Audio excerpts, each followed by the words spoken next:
What's up, YouTube? What's the best diamond-shaped racket to buy in 2025? Today, we find out. I have 3 of the most common and most famous diamond-shaped rackets in the market: the Metalbone from Adidas, the XPLO from Bullpadel, and the Babolat Viper. Now, these rackets are very well known for being very aggressive rackets because that's what you want when you're buying a diamond-shaped racket.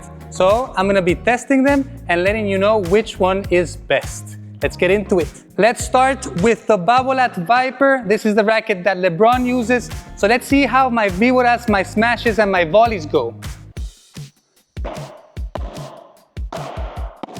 It's diamond shaped, it's close to 370 grams.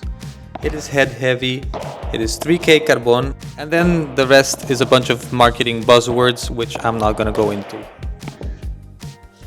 Now for the pros and cons, and just so you know, this is not my opinion, I just took this from their website.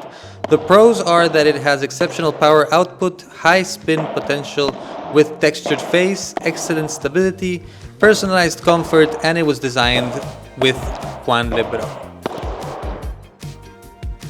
Right, so it feels pretty nice. Now with my volleys, I don't feel a lot of texture on the racket, so it's not gaining a lot of slice or as much as I would expect it to, but it feels comfortable. It does feel nice.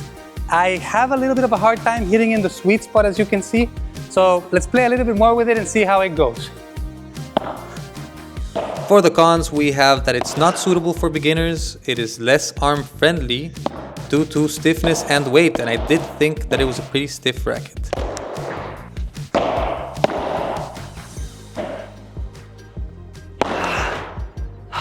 So as you can see, I'm having a hard time hitting in the sweet spot.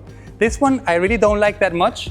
You could say that it's me, that it's my level, maybe, but I'm really not feeling it. I'm having a very hard time hitting in the spot. All right, let's go with the XPLO from Bullpadel.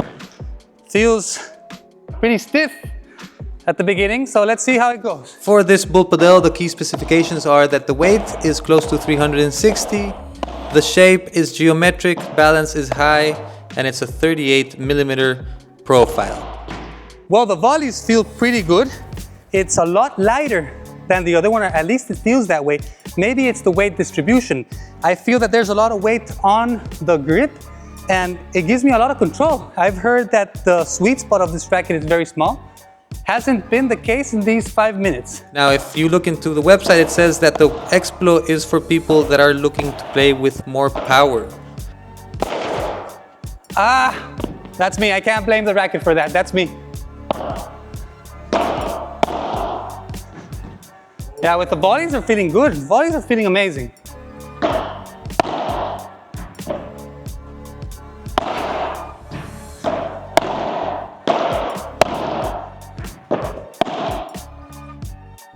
I'm the volley king with this racket, man. It's insane.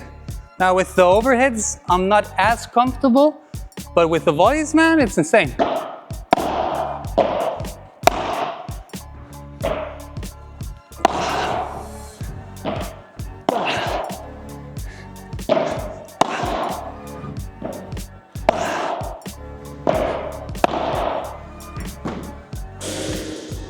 If I can make Gio run like that in a volley, it means it's a good racket. All right, let's go with the Metalbone from Galan. This one is also a pretty small sweet spot. The head is very heavy and the grip is longer than last year. So let's see how it goes. Now, the technical specifications of the Metalbone are that the shape is diamond, the weight goes from 345 to 360 grams, the balance is high. I feel immediately how it gives me more power. Definitely gives me more power. If you look in battleshop.com, what you're gonna find about this racket is that also it's made to give a lot of power and to give a lot of spin.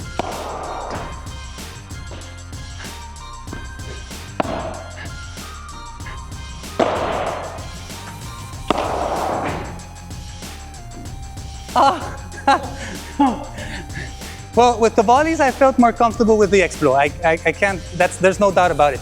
It's just so grip heavy that it gives you that extra comfort in your hand. This one, I do feel a lot more comfortable in the overheads. Maybe it's the longer grip, I don't know what it is, but I immediately feel it. The sweet spot feels easier to hit.